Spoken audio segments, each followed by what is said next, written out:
கேட்கணும் வந்தாருன்னா, ஏயா நாங்க உங்களுக்கு ஓட்டு போட்டோம், நாலு குண்டார் என்னாச்சுன்னு சரியா கேட்க, குண்டார் என்னாச்சு, நீ குண்டாரு அப்ப 6 மாசத்துக்கு பிறகு கேட்க கூடாது, இன்னைக்கே கேட்கணும். இன்னைக்கு கேட்டாதான் 6 மாசத்துக்கு பிறகு கேட்டீங்கன்னா நாங்க மறுபடியும் ஆட்சிக்கு வந்தா நாங்க செய்யறோம்னு சொல்லுவோம்.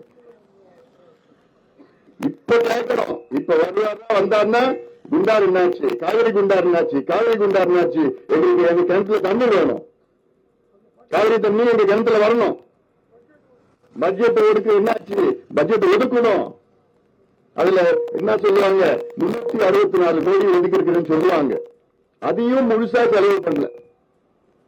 தேவை 14,500 கோடி. இந்த வேகத்துல போச்சுன்னா எவ்வளவு நாள் தெரியுமா ஆகுமா இந்த திட்டம் நிறைவேற்றத்துக்கு?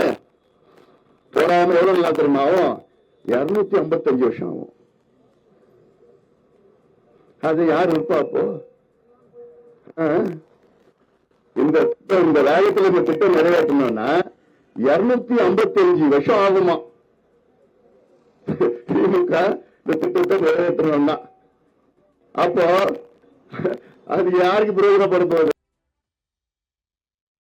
அப்ப பூமி இருக்குமோ இல்லையோ? இதே நீங்க கேள்வி கேட்கணும். நிதி அமைச்சர்கிட்ட கேளுங்க, திமுக கிட்ட கேளுங்க, திமுக ஒன்றிய செயலாளர், திமுக மாவட்ட செயலாளர், திமுக வட்ட எல்லாம் வருவாங்க. எங்களுக்கு காவிரி குண்டார் திட்டம் வேணும், வேலைகள் தொடங்கணும், காவிரி தண்ணீர் எங்க கிணத்துல வரணும், எங்க ஏரியில வந்தா எங்க கிணத்துல வரும், இதுதான் வேணும். இதே போன்று தமிழ்நாட்டில் 20 திட்டங்கள் இருக்கிறது நிலுவையில, நீர்ப்பாசன திட்டம்.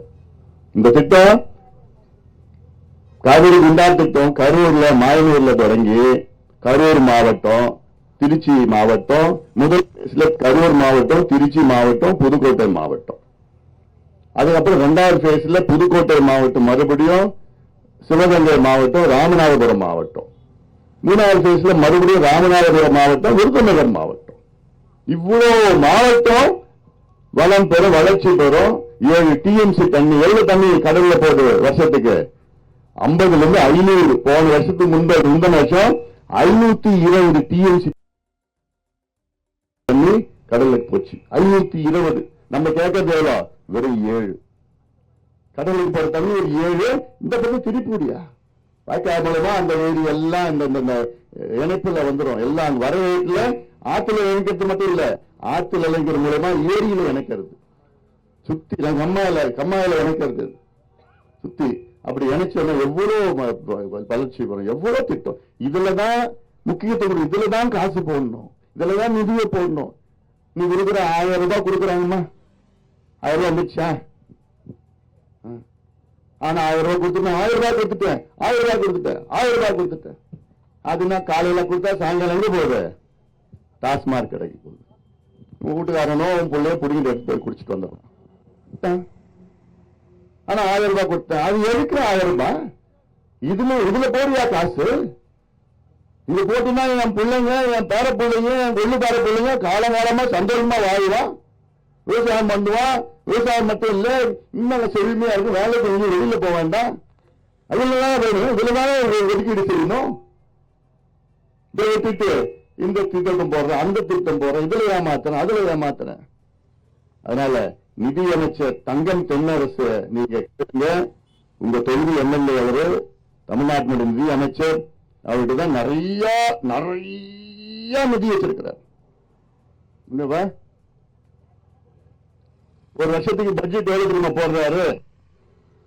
4 லட்சம் கோடி ரூபாய்க்கு பட்ஜெட் போடுறாரு. ஒரு வருஷத்துக்கு தமிழ்நாடு பட்ஜெட் எவ்வளவு தெரியுமா? 4.5 லட்சம் கோடி. 4 லட்சம் கோடியில இதுக்கு எவ்வளவு நிதி ஒதுக்கீடு செஞ்சிருக்கிறாங்க? 364 கோடி. அதையும் முடிக்கல. ஆக இதெல்லாம், இதுதான் உண்மையான நிலவரம். இதை நீங்கள் தெரிந்து கொள்ள வேண்டும், புரிந்து கொள்ள வேண்டும். அமைதியா இருக்காதீங்க. அமைதியா இருந்தீங்கன்னா தண்ணி வராது. நீங்க அமைதியா இருந்தீங்கன்னா 255 வருஷத்துக்கு பிறகு தண்ணி வரும். அதான் சொல்றேன் நான்.